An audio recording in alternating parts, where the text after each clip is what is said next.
कहानी की शुरुआत होती है एक ग्रुप एक्सप्लोरर की टीम से जो साउथ अटलांटिक ओशन के बीच में होते हैं। उस शिप पर डेविड नाम का एक वेदर ऑफिसर था जो मौसम का हाल बताता है। वो लोग एक ऐसे आइलैंड की तरफ जा रहे थे जो समंदर के बीचों बीच मौजूद था। सरकार ने डेविड को वहां इसलिए भेजा था ताकि वो उस आइलैंड के बदलते मौसम का ऑब्जर्वेशन कर सके। डेविड को लगभग 1 साल तक वहां रुकना था मौसम का डेटा कलेक्ट करने के लिए। पूरा साल मौसम का डेटा कलेक्ट करने के बाद फिर उसे वापस लौट आना था। डेविड को साल भर का खाना और जरूरत का सारा सामान दे दिया गया था। कई दिन के सफर के बाद आखिरकार वो आइलैंड तक पहुंच गए। वो लोग बोट की मदद से उस आइलैंड पर उतरे। ये आइलैंड पूरी तरह से वीरान था, जहां एक परिंदा भी दिखाई नहीं दे रहा था। उस आइलैंड पर एक लाइट हाउस और एक छोटा सा घर था जहां डेविड को रहना था, क्योंकि इससे पहले भी एक रॉबर्ट नाम का वेदर ऑफिसर यहाँ रहता था, लेकिन अब उसकी ड्यूटी का वक्त खत्म हो चुका था। उसने 1 साल तक अकेले उस आइलैंड पर रहकर मौसम का डेटा कलेक्ट किया। अब उसकी जगह डेविड यहाँ पूरा साल मौसम का डेटा कलेक्ट करने के लिए रहेगा और वो पुराना ऑफिसर रॉबर्ट शिप के साथ वापस चला जाएगा। लेकिन जब पूरी टीम ने घर को विजिट किया तो वो हैरान रह गए, क्योंकि वहाँ किसी भी इंसान का नामो निशान नहीं था। कमरे के अंदर पुराने ऑफिसर का सारा सामान यहाँ वहाँ बिखरा पड़ा था। जिसके बाद कैप्टन और डेविड ने सोचा कि शायद लाइट हाउस में कोई हो सकता है। कैप्टन और डेविड बिना वक्त गंवाए लाइट हाउस की तरफ बढ़ते हैं और वो सब वहाँ एक अजीब नजारा देखते हैं। वो देखते हैं कि पूरा लाइट हाउस तेज और नुकीले लकड़ियों से घिरा हुआ था, जैसे किसी ने जानबूझकर उसे बंद कर दिया हो ताकि कोई भी अंदर न जा सके। जिसके बाद कैप्टन और डेविड ने लाइट हाउस का गेट कई बार नॉक किया, लेकिन अंदर से कोई रिस्पॉन्स नहीं मिला। आखिर में उन्होंने गेट को जोर से धक्का दिया और अंदर घुस गए। लाइट हाउस के अंदर उन्हें एक आदमी मिला जिसका नाम ग्रूनर था। जब उन्होंने ग्रूनर से पुराने वेदर ऑफिसर रॉबर्ट के बारे में पूछा तो उसने जवाब दिया कि वो तो मर गया है। वो समंदर की तरफ गया लेकिन दोबारा कभी लौटकर वापस नहीं आया। ग्रूनर की बातें सुनकर डेविड और कैप्टन दोनों चौंक गए। ये सब सुनने के बाद कैप्टन ने डेविड से कहा, अगर तुम अब भी चाहो तो हमारे साथ वापस चल सकते हो। लेकिन डेविड ने वापस जाने से इनकार कर दिया। डेविड ने सोचा अगर वो सरकार को उस आइलैंड का एक्यूरेट वेदर रिपोर्ट दे पाया तो उसे काफी मोटी रकम मिल सकती है। जिसके बाद कैप्टन ने उसे एक गन दी खुद की प्रोटेक्शन के लिए, और कैप्टन ने डेविड से कहा कि ये जगह मुझे सेफ नहीं दिखाई दे रही, अपना ख्याल रखना। इसके बाद उसे वहीं पर छोड़कर वो सब वापस चल दिए और अब ये दोबारा वापस 1 साल बाद आएंगे। कैप्टन के जाने के बाद डेविड ने घर को थोड़ा सेटल किया, रहने के काबिल बनाया। रात होने के बाद उसे ड्रॉर में एक डायरी मिली जो पुराने वेदर ऑफिसर रॉबर्ट की थी। उस डायरी में आइलैंड के बारे में बहुत कुछ लिखा था। डायरी में एक मिस्टीरियस क्रीचर के बारे में कुछ बातें लिखी गई थी, लेकिन सब कुछ साफ नहीं था, कुछ बातें अधूरी थी। डेविड हर लाइन को ध्यान से पढ़ता गया। उस डायरी में कुछ अजीब तरह के जानवरों के स्केचेस भी बने थे। डेविड को समझ नहीं आया उसने ऐसी पिक्चर्स क्यों बनाई थी। शायद वो अकेला था और टाइम पास के लिए ऐसा किया होगा। डायरी के एक पेज पर पुराने ऑफिसर के वाइफ की फोटो भी लगी थी। डेविड वह डायरी पढ़ते पढ़ते थक गया और धीरे धीरे उसकी आंख लग गई। अगली सुबह डेविड ने मौसम का डेटा कलेक्ट करना शुरू कर दिया, लेकिन समंदर के पास पहुंचते ही उसके कदम रुक गए। उसने देखा कि चट्टानों के बीच कुछ पत्थर अजीब तरीके से सजाए गए हैं और उनके बीच शेल्स रखे थे अजीब से पैटर्न में। डेविड ने सोचा शायद ये सब ग्रूनर ने किया है। वो ये सोचकर दोबारा अपने काम में लग गया। काम के दौरान जब उसने दूरबीन से लाइट हाउस की तरफ देखा तो उसे ग्रूनर के साथ एक और इंसान भी दिखाई दिया, लेकिन पलक झपकते ही वो गायब हो गया। डेविड ने दोबारा उसे देखने की कोशिश की, लेकिन फिर उसे लगा कि ये उसका वहम है। रात को डेविड अपने काम में बिजी था, तभी दरवाजे पर नॉक हुआ। उसे लगा कि शायद ये ग्रूनर है। डेविड ने उसका नाम पुकारा, लेकिन कोई जवाब नहीं मिला। हाथ में लैंप लेकर जैसे ही डेविड दरवाजे की तरफ बढ़ा तो उसके कानों में कुछ अजीब सी आवाजें गूंजने लगीं जो किसी इंसान की बिल्कुल भी नहीं थी। और फिर उसने देखा गेट के नीचे से किसी अजीबोगरीब क्रीचर का हाथ अंदर आने की कोशिश कर रहा है। वो इंसान का हाथ बिल्कुल भी नहीं था। ये देखकर डेविड के पांव तले जमीन ही खिसक गई। वो तुरंत बेसमेंट की तरफ भागा और वहां जाकर छुप गया। कुछ ही देर में वो मिस्टीरियस क्रीचर घर के अंदर घुस चुकी थी। वो छुप छुप कर डेविड को ढूंढ रही थी और डेविड बेसमेंट के एक छोटे से दरार से उसे देखने लगा। डेविड की हलचल से उस क्रीचर ने डेविड को देख लिया, जिसके बाद वो क्रीचर डेविड को मारने के लिए तेजी से उसकी तरफ भागा और दरार से उसे पकड़ने की कोशिश करने लगा। तो डेविड ने खुद को बचाने के लिए फौरन चाकू उठाकर उसकी आंख में दे मारा। वो क्रीचर चीख के भाग गई, लेकिन वो कभी भी वापस आ सकती थी। और डेविड के दिमाग में ये बात कंफर्म हो गई कि जो डायरी में क्रीचर के बारे में बात लिखी थी वह सच है। डर के मारे वो पूरी रात सो न सका। अगली सुबह जब डेविड घर से बाहर गया तो उसने रेत पर कुछ पैरों के निशान देखे जो किसी इंसान के बिल्कुल भी नहीं थे। वो निशान सीधे समंदर की तरफ जाकर खत्म हो गए थे। अब डेविड को सब समझ आ गया था कि क्यों ग्रूनर ने लाइट हाउस के चारों ओर नुकीली लकड़ियां लगाई हैं। अब डेविड जान गया कि अगर मैं इस घर में रहूंगा तो वो क्रीचर मुझे कभी भी मार सकते हैं। डर के मारे डेविड लाइट हाउस की तरफ दौड़ता है और ग्रूनर को चिल्लाकर कहता है, गेट गेट खोलो, मुझे अंदर आना है। लेकिन ग्रूनर उसे अंदर नहीं आने देता और कहता है तुझे शिप के साथ लौट जाना चाहिए था। डेविड निराश होकर वापस लौटता है क्योंकि क्रोनर उसे लाइट हाउस के करीब भी नहीं देखना चाहता था। वो उसके ऊपर पानी गिराकर उसे दूर जाने को कहता है। अब उसे खुद ही कुछ करना होगा। उसने घर की हर एक विंडो को लकड़ी से बंद कर दिया, चारों तरफ नुकीली लकड़ियों से घेरा बनाया और गेट के बाहर पुराने कागज और किताबें रखी। फिर उन पर तेल छिड़क दिया ताकि अगर वो क्रीचर वापस आए तो उसे आग से डराकर भगाया जा सके। लेकिन एक बात थी जो डेविड अब तक नहीं जानता था और ये बात उसे आज रात पता चलने वाली थी। खुशकिस्मती से उसे घर के अंदर एक पुराना बॉक्स मिला। उस बॉक्स में एक गन थी और बहुत सारी बुलेट्स। ये देखकर उसे जिंदा रहने की थोड़ी सी उम्मीद मिली। जैसे जैसे सूरज ढलने लगा, डेविड के दिल में डर बढ़ने लगा। कुछ ही देर में चारों तरफ रात का अंधेरा छा गया। डेविड गन हाथ में लिए घर के एक कोने में चुपचाप बैठा था। उसकी दिल की धड़कनें तेज थीं। तभी एक अजीब आवाज सुनाई दी और जब डेविड ने खिड़की से छुपकर समंदर की तरफ देखा तो जैसे उसके पैरों के नीचे से जमीन ही खिसक गई। उसने देखा कि सिर्फ एक नहीं बल्कि पानी में से कई सारी वही अजीबोगरीब क्रीचर्स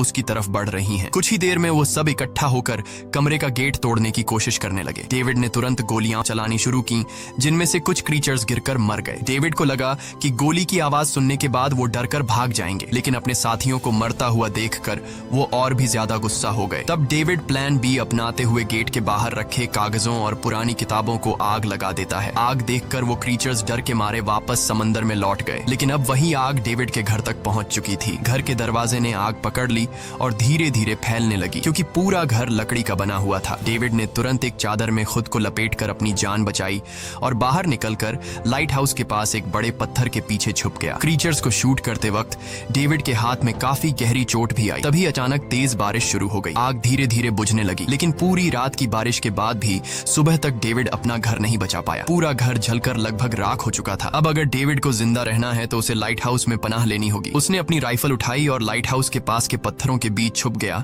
और इंतजार करने लगा कि कब ग्रूनर पानी भरने आएगा। जब ग्रूनर पानी भरने के लिए लाइट हाउस से बाहर निकला तो डेविड उसके पीछे पीछे चल दिया, लेकिन तभी अचानक एक अजीब सा क्रीचर जो ग्रूनर के पास ही था उसने डेविड पर हमला कर दिया। लेकिन किसी तरह करके डेविड ने उसे काबू कर लिया। वह क्रीचर ग्रूनर का रक्षक था। जब वह उसे शूट करने वाला था तो ग्रूनर ने तुरंत डेविड को रोका और कहा, रुक जाओ, ये मेरा पालतू है। डेविड ने गोली नहीं चलाई और मौके का फायदा उठाते हुए उसने ग्रूनर के साथ एक शर्त रखी, अगर इस क्रीचर को जिंदा रखना है तो मुझे लाइट हाउस में रहने दिया जाए, नहीं तो मैं इसे मार दूंगा। जिसके बाद ग्रूनर ने हाँ कर दी क्योंकि डेविड के पास ढेर सारा खाना और गन पाउडर था। शाम होने से पहले दोनों बचा हुआ खाना लेकर लाइट हाउस लौट आए और वो दोनों आराम से सो गए। अगली सुबह वो क्रीचर चुपचाप डेविड का हाथ चाट रहा था। जब डेविड नींद से जागा तो उसने देखा कि इस क्रीचर के चाटने की वजह से उसका हाथ पूरी तरह से ठीक हो चुका है। ये सब देखकर डेविड हैरान हुआ। डेविड अब क्रोनर से इस क्रीचर के बारे में और जानना चाहता था और फिर ये सब दुनिया के सामने लाना चाहता था क्योंकि ये किसी जादू से कम नहीं था। डेविड ने सोचा,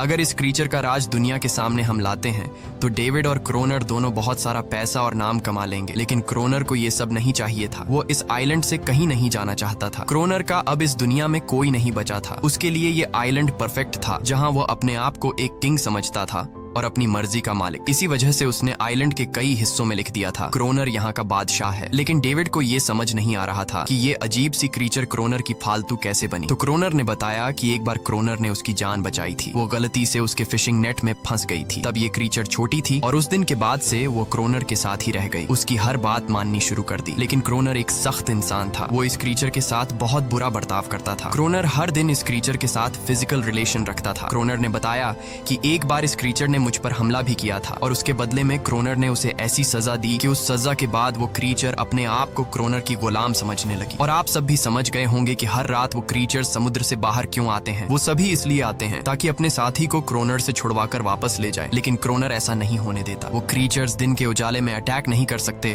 क्योंकि सूरज की रोशनी उनकी स्किन जला देती है। डेविड अब यहाँ और नहीं रहना चाहता था। वो किसी तरह से आइलैंड से अपनी जान छुड़ाना चाहता था। खैर, शाम होने लगी और क्रोनर ने उससे कहा, गन लेकर रेडी हो जाओ क्योंकि वो क्रीचर्स कभी भी हमला कर सकते हैं। वो लाइट हाउस की लाइट ऑन करने के लिए तैयार हो गए और कुछ ही देर में समुद्र से बड़ी संख्या में क्रीचर्स निकलकर बाहर आ गए। वो लाइट हाउस की तरफ बढ़ते जा रहे थे। क्रोनर उन पर लगातार फायर करता जा रहा था, लेकिन डेविड पूरी तरह से डर गया था। वो लाइट हाउस के अंदर की तरफ आने लगा। क्रोनर के बार बार कहने के बावजूद वो बस एक कोने में चुपचाप बैठा रहा और कुछ ही देर में डेविड बेहोश हो गया। क्रोनर पूरी रात अकेला इन क्रीचर्स से लड़ता रहा। अगली सुबह क्रोनर ने गुस्से में डेविड के मुंह पर पानी डालकर उसे उठाया और कहा, अगर तुम्हें जिंदा रहना है तो इनकी जान लेनी होगी, नहीं तो तुम्हें लाइट हाउस से निकाल निकाल दिया जाएगा और तुम्हें मेरी हर बात माननी होगी। रोजाना पानी भर कर लाना, लाइट हाउस के छोटे बड़े काम करना और रात को मेरे साथ गार्ड ड्यूटी भी करनी होगी। अब डेविड के पास दूसरा कोई ऑप्शन नहीं था। इसी वजह से ये सब करना उसकी मजबूरी बन गया। डेविड अब क्रोनर की हर बात मानने लगा, लेकिन एक चीज थी जो उसे बिल्कुल भी पसंद नहीं आई। वो ये थी कि हर रोज उस फीमेल क्रीचर को अलग अलग तरीकों से फिजिकली टॉर्चर करना। रात होती है, दोनों फिर से गार्ड ड्यूटी के लिए तैयार हो जाते हैं और एक बार फिर वो क्रीचर समुद्र से निकलकर बाहर आते हैं। लेकिन आज डेविड को डर नहीं लग रहा था। उसने क्रीचर पर फायरिंग शुरू की, मगर आज क्रोनर कुछ भी नहीं कर रहा था। वो डेविड को बाहर छोड़कर लाइट हाउस का गेट बंद कर देता है और खुद चुपचाप अंदर बैठ जाता है ताकि डेविड खुद सीख सके कि इन क्रीचर से कैसे लड़ा जाता है। इसी तरह डेविड को लड़ते लड़ते वो रात कट जाती है और सुबह हो जाती है। सुबह क्रोनर ने देखा कि डेविड लाइट हाउस के गेट के बाहर खून में लथपथ बैठा था। अब उसने सीख लिया था कि इन क्रीचर्स से कैसे लड़ना है। इसी तरह समय गुजरता गया, रातों को इन क्रीचर्स से लड़ते हुए और दिन भर क्रोनर के लाइट हाउस के काम संभालते हुए। ये आइलैंड अब उसके लिए एक बंद घर जैसा हो गया था। वो हर वक्त सोचता रहता था कि कब ये जगह छोड़कर आजादी की सांस लेगा। समय के साथ साथ डेविड का उस फीमेल क्रीचर के साथ एक अजीब सी दोस्ती बन गई थी। डेविड को उसके लिए अब बुरा लगने लगा था। अब उसे समझ आया कि अपने लोगों को छोड़कर अकेला रहना कितना मुश्किल होता है। शायद वो क्रीचर भी कुछ ऐसा ही महसूस करती थी। डेविड ने उस क्रीचर को एक नाम भी दिया, अनारियस। इसी तरह से दिन गुजरते गए और फिर एक दिन उन्होंने देखा कि इन क्रीचर्स के अटैक्स धीरे धीरे कम हो रहे हैं। डेविड सोचता है शायद सर्दियों में वो कहीं और चले जाते हैं या फिर शायद उन्हें समझ आ गया था कि इन दोनों से लड़कर कुछ हासिल नहीं होगा। लेकिन क्रोनर ने उससे कहा कि ऐसा बिल्कुल नहीं है, वो फिर से अटैक करेंगे। अब वो अपनी संख्या बढ़ा रहे हैं। कुछ और दिन ऐसे ही गुजर गए। एक रात डिनर के बाद क्रोनर और डेविड ने टाइम पास के लिए चेस खेलना शुरू किया, लेकिन यहीं पर क्रोनर से एक बड़ी गलती हो गई। वो दोनों खेल में इतने उलझ गए कि लाइट हाउस की लाइट्स ऑन करना ही भूल गए। अंधेरे का फायदा उठाकर क्रीचर्स ने उन पर अटैक कर दिया। डेविड ने देखा कि क्रीचर्स की संख्या इतनी ज्यादा थी कि दो लोग मिलकर भी ज्यादा देर तक नहीं लड़ सकते थे और इस बार उनके पास कोई प्लानिंग भी नहीं थी। गन्स की बुलेट्स भी ऑलमोस्ट खत्म हो चुकी थी। किसी तरह बचते बचाते वो लाइट हाउस के टॉप तक पहुंच गए, लेकिन इस बीच क्रोनर के पैर में गहरी चोट आ गई। वो क्रीचर्स आज उन पर भारी पड़ गए थे। दोनों को लगा कि आज उनकी मौत पक्की है, लेकिन खुशकिस्मती से सुबह हो गई। जैसे ही सूरज धीरे धीरे उभरता है, वो क्रीचर्स लाइट हाउस छोड़कर समुद्र में वापस चले जाते हैं। कड़कती धूप निकलने के बाद एनेरियस क्रोनर के जख्म को ठीक करने की कोशिश करती है, लेकिन अब तक डेविड को समझ आ चुका था कि वो इन क्रीचर्स के साथ ये लड़ाई जीत नहीं सकते। बुलेट्स भी अब खत्म होने के करीब हैं। उनके पास खाना भी इतना नहीं है कि वो ज्यादा देर तक चल सके। लकीली अगले दिन जब डेविड लाइट हाउस के बाहर इधर उधर घूम रहा था तो उसने समुद्र में एक जहाज देखा। वो जल्दी से अंदर से फ्लेयर गन लाया और जहाज को सिग्नल देने गया, लेकिन क्रोनर ने उसे रोक दिया क्योंकि वो नहीं चाहता था कि डेविड यहाँ से जाए। उसी वक्त अनारियस ने क्रोनर पर हमला कर दिया। वो डेविड को क्रोनर से बचाना चाहती थी। क्रोनर किसी को भी ये आइलैंड छोड़ने नहीं देना चाहता था। ये आइलैंड उसकी अपनी दुनिया थी जहाँ वो एक किंग की तरह रहता था। वो डेविड को भी जाने नहीं देना चाहता था। इतने समय से अकेला रहने के बाद अब उसके पास कोई था जिससे वो बात कर सकता था, और अगर डेविड उस शिप में वापस चला गया तो वो वहाँ जाकर सबको एनेरियस और उनके बारे में बता देगा। इसलिए अब डेविड यहाँ से नहीं जा सकता। धीरे धीरे वो शिप डेविड की आंखों के सामने समुद्र में गायब हो गई। अब उसके पास कुछ भी करने को नहीं था। कुछ और दिन ऐसे ही बीत गए। क्रोनर अब भी डेविड और अनारियस दोनों के साथ बुरा बर्ताव कर रहा था, लेकिन अनारियस को वो खास तौर पर मारता था, जो डेविड को बिल्कुल पसंद नहीं था। एक दिन डेविड ने अनारियस को एक छोटी टॉय बोट गिफ्ट में दी जो उसने किसी मछली की हड्डी से बनाई थी। लेकिन जब अनारियस ने उस बोट को देखा तो वो डेविड को आइलैंड के एक ऐसे कोने में ले गई जहाँ सचमुच एक असली बोट रखी थी। जब डेविड ने इस बोट के बारे में क्रोनर से पूछा तो उसने कहा हाँ, उसे पहले से पता था कि आइलैंड के इस हिस्से में एक बोट है। क्रोनर कहता है कि कुछ लोग इस आइलैंड तक बोट के जरिए अपनी जान बचाने आए थे, लेकिन सुबह होने से पहले उनमें से कोई भी जिंदा नहीं बचा। सबको इन क्रीचर्स ने मार दिया। वो सब शिप में गोला बारूद ले जा रहे थे, लेकिन समुद्र में आए तूफान की वजह से उनका शिप इसी आइलैंड के पास डूब गया। ये सब सुनते ही डेविड के दिमाग में एक आइडिया आया। उनके पास एक डाइविंग सूट जैसा कुछ था। डेविड ने कहा कि अगर हम दोनों में से कोई उस सूट को पहनकर समुद्र के उस हिस्से में जाए जहां वो शिप डूबी थी, तो हो सकता है उन्हें कुछ बुलेट्स या डायनामाइट मिल जाए जिससे इन क्रीचर्स से लड़ना आसान हो जाए। लेकिन क्रोनर ने इस बात को मानने से इनकार कर दिया, पर डेविड अपनी जान को खतरे में डालकर ये काम करने को तैयार था। कुछ और दिन ऐसे ही गुजर गए। डेविड और अनारियस के बीच एक गहरा कनेक्शन बन गया। डेविड उसे पसंद करने लगा था। इन दोनों को रोमांस करते हुए ये सब क्रोनर ने चुपके से देख लिया। क्रोनर को लगा कि अनारियस उसे छिन जाएगी, इसलिए डेविड को रास्ते रास्ते से हटाना पड़ेगा। अगले दिन क्रोनर खुद डेविड की बात मानने को तैयार हो जाता है। वो डेविड से कहता है, ठीक है, तुम सूट पहनकर नीचे पानी में जाओगे और वहाँ ढेर सारा RDX कलेक्ट करोगे, फिर मैं तुम्हें बोट से ऊपर की तरफ खींच लूंगा। लेकिन क्रोनर का असली इरादा कुछ और ही था। वो चाहता था कि डेविड उसकी मदद से समुद्र के नीचे रखे डायनामाइट के बॉक्सेस वापस सरफेस तक ले आए और उसके बाद उसे वही समंदर में अकेला छोड़ दे ताकि वो क्रिएचर्स उसे मार दें। इस तरह डायनामाइट भी उसके पास आ जाएगा और अनारियस फिर से उसकी गुलाम बन जाएगी। वो दोनों बोट में बैठकर उस जगह पहुंच गए जहां शिप पानी में डूबा था। डेविड ने डाइविंग सूट पहना और समंदर के नीचे उतर गया। नीचे जाने के बाद डेविड ने देखा कि शिप पूरी तरह तबाह हो चुकी है, लेकिन उसकी किस्मत अच्छी थी कि उसे कुछ डायनामाइट के बॉक्स मिल गए। लेकिन तभी अचानक कुछ क्रिएचर उसके सामने आ गए। क्रिएचर्स को देखते ही डेविड घबरा गया और नीचे गिर पड़ा। वो डाइविंग सूट इतना भारी था कि वह हिल भी नहीं पा रहा था और डेविड क्रोनर को ऊपर सिग्नल भी नहीं भेज पाया। क्रोनर को लगा कि शायद वह क्रिएचर्स डेविड को मार चुके हैं, लेकिन असल में वो तो सिर्फ 2 छोटे बच्चे थे। डेविड ने जैसे तैसे करके अपना डाइविंग सूट वहीं छोड़ दिया और ऊपर सतह तक खुद को पहुंचाया। उन्हें वहां कुछ पुराने बॉक्स मिले जिनमें डायनामाइट था। इसके बाद यह दोनों काम पर लग गए। उन्होंने लाइट हाउस के आसपास 2 लेयर्स में डायनामाइट बिछा दिया ताकि जब अगला हमला हो तो वे मॉन्स्टर्स को एक ही बार में खत्म कर सकें। कुछ महीने बीत गए और बर्फबारी का मौसम आया, लेकिन एक बार फिर वो क्रिएचर्स गायब हो गए। अचानक से अटैक बंद हो चुके थे, जैसे क्रिएचर्स को खबर मिल गई हो कि उनके लिए जाल बिछाया गया है, इसीलिए अब वो अटैक नहीं कर रहे थे। क्रोनर को लगा कि शायद एनारियस ने उन क्रिएचर्स को खबरदार कर दिया है, जिसकी वजह से वो एनारियस पर जुल्म करने लगा, लेकिन डेविड ने उसे रोक लिया। आखिर में दोनों ने मिलकर एक नया प्लान बनाया, लाइट हाउस का मेन गेट खुला छोड़ने का, ताकि जैसे ही वो क्रिएचर्स पास आए डायनामाइट से उन सबको उड़ा दिया जाए। डेविड ने चालाकी से काम लेते हुए एनारियस को लाइट हाउस के टॉप पर चीखने को कहा। एनरिस की आवाज सुनते ही सभी क्रिएचर्स गुस्से से भड़क उठे। क्रिएचर्स ने जब देखा कि लाइट हाउस का मेन गेट खुला हुआ है तो उन्हें लगा कि यह अच्छा मौका है एनारियस को छुड़ाने का, लेकिन असल में यह उनके लिए एक चाल थी। कुछ ही देर में वह क्रिएचर समंदर से बाहर निकलने लगे। वे सीधे मेन गेट की तरफ बढ़े और अंदर घुसते ही डेविड पर हमला कर दिया। डेविड भी हिम्मत दिखाता है और क्रिएचर से जान छुड़ा लेता है। जैसे ही वे सभी क्रिएचर लाइट हाउस के पास पहुंच जाते हैं तो क्रोनर डायनामाइट का लीवर दबा देता है, लेकिन ब्लास्ट नहीं होता। असल में डेविड ने उसका कनेक्शन खोल दिया था और क्रोनर उसे दोबारा लगाना भूल गया था। डेविड तुरंत ऊपर भागता है और डायनामाइट का वायर जोड़ना शुरू करता है। तब तक वो क्रिएचर्स लाइट हाउस पर चढ़ने की कोशिश कर रहे होते हैं, जिन्हें सिर्फ अकेला क्रोनर रोकता है। जैसे ही कनेक्शन पूरा होता है डेविड पहला लेयर उड़ा देता है, जिससे कई क्रिएचर्स ब्लास्ट में खत्म हो जाते हैं, लेकिन अभी भी काफी मॉन्स्टर्स लाइट हाउस पर हमला करने के लिए तैयार होते हैं। इस वजह से क्रोनर दूसरा लेयर भी ब्लास्ट कर देता है। दोनों उस जोरदार धमाके में बेहोश हो जाते हैं। अगली सुबह जब दोनों होश में आए तो उन्होंने देखा कि एनरियस वहां नहीं थी। ब्लास्ट में चारों तरफ मरे हुए क्रिएचर्स पड़े थे। क्रोनर उन सबको मार रहा था जो जख्मी हालत में जिंदा बचे थे। तभी डेविड की नजर उनमें से एक के गले में लटके एक नेकलेस पर पड़ी। उस क्रिएचर को तड़पता हुआ देखकर डेविड को उस पर तरस आ जाता है और उसे अपनी गलती का एहसास हो जाता है। जिन क्रिएचर्स को वह अब तक खूंखार समझते आए थे वो भी इंसानों की तरह थे, सिर्फ बोल नहीं सकते थे। लेकिन क्रोनर के लिए यह सब बेकार बातें थीं। उस दिन के बाद वह क्रिएचर्स फिर कभी अटैक नहीं कर पाए, लेकिन हर दिन समंदर के किनारे से रोने की आवाजें आती थीं। डेविड को अब तक नहीं पता था कि उन्होंने कितना बड़ा नुकसान कर दिया था, कितनी फैमिली टूट गई, कितने बच्चों ने अपने लोग खो दिए, सिर्फ एक गलतफहमी की वजह से। अगले दिन डेविड ने समंदर में उन क्रिएचर्स के कुछ छोटे छोटे बच्चों को देखा, वो सब जिन्होंने अपने परिवार खो दिए थे। डेविड ने पत्थरों का एक गोल सर्कल बनाया और उसके बीच में वह छोटी टॉय बोट रख दी ताकि एनरिस उसे देखकर वापस लौट आए। डेविड ने कई घंटे इंतजार किया, लेकिन एनरिस कभी वापस नहीं आई। सुबह नींद से जागने के बाद डेविड ने देखा